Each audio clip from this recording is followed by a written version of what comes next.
नंगौ जोङो गेलागुरियावहाय बिपिएफनि जानानै जोङो मोननै गामिजोंहाय फैबाय थानाय जे लकसभा इलेक्सन बिनि बिसयहाय जोङो दिनैनि बे केम्पेइनखौहाय खालामनाय जादों। जोङो बे केम्पेइनखौ खालामनायनि गेजेरजों दिनैनि जे रायजो राजाफोरनि जे नुजाथिनायनि गेजेरजों जोङो खोब गोजोननाय मोनदों। मानोना माखासे गुबुन पार्टिनि सुबुंफ्राबो बेवहाय नुजाफैनो हादों। जोङो अपेनलि जयनिं खालामनो हायाखैबाबो दिनैनि बे मेलनि गेजेरजों मानगोनां माखासे इउपिपिएल खालामग्रा बिथांमोनहाबो सिंजोंहाय जथेस्थ' बिपिएफखौहाय सापर्ट खालामनानै दं।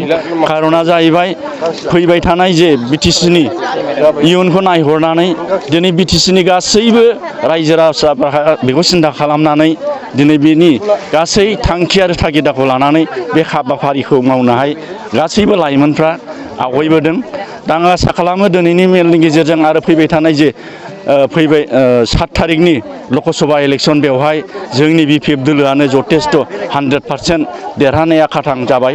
आं बेखौहाय दिनैनि जोंनि गंसेगाव प्राइमारिनि बे केम्पेइननि गेजेरजों जोङो रोखायैनो मोनदांनो हाबाय। अरुनदयनि बाथ्राखौ लानानै बुंनांगौब्लाथ' खोब लाजिनांथाव बाथ्रा।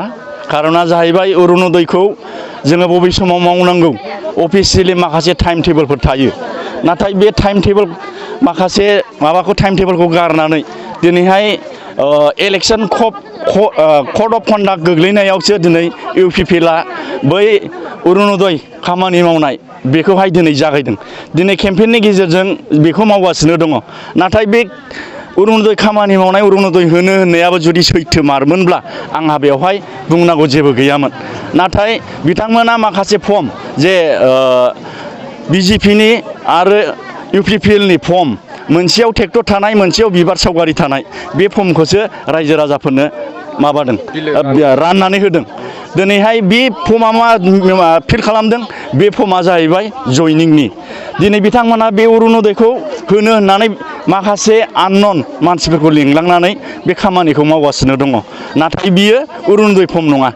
अरुनदय अरिजिनेल फर्मखौ जोंबो मोनबोदों। जोङो मिथिगौ अरुनदय अरिजिनेल फर्मफ्रा जाहैबाय जोङो सिगाङावहाय अशक स्तम्भ थायो। जों बेफोरखौ नायनानै जोङो अफिसियेल बेफोर बुस्थु होननानै जों मिथिगौ। नाथाय अरिजिनेल अफिसियेल बुस्थुआ बेबायदि पार्टिनि ट्रेक्टर सावगारि थालायलायनाय बिबार सावगारि थालायलायनाय बे नङा।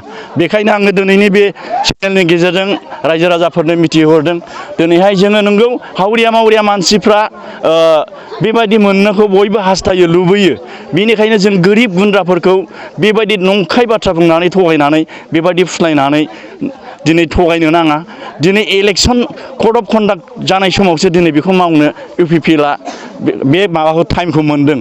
बेखायनो आं बिथांमोनखौबो खावलायहरदों नोंथांमोना जुदि हावरियाफोरनो जे अरुनदयखौ होनो गोसो जायोब्ला अननानै गाबोननि इलेक्सन जोबनायनि उनाव जे होनो हायोब्ला नोंथांमोनखौ आङो साबायखर बावगोन।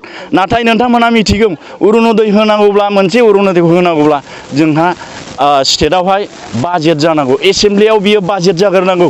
बिनिफ्रायसो अरुनदय माबाखौहाय फर्मखौहाय होनो हायो। नाथाय जे जोङो दा होनो हायो होनोबा जायफ्रा अरुनदयखौ मोनदों बे जायफ्रा अरुनदय मोननांगौनि माबा गैयामोन बिसोरनो लादों। बे दानजानाय मानसिफोरनि जायगायावसो सासे सानै सोनो हागोन सोसननो हागोन। नाथाय गोदानै खुनु सोनो हानायनि जेबो माबा गैया बेबस्था गैया। दा बेखायनो आं खावलायबाय मानगोनां इउपिपिएलनि गासै इउपिपिएल खालामग्रा बिथांमोनखौबो गावजों गाव जाहाथे बेबायदि थगायलायनाय बेखौहाय थगायलायनाय हुदा बेखौहाय गारो। आं बेखौ गुरै खावलायहरदों।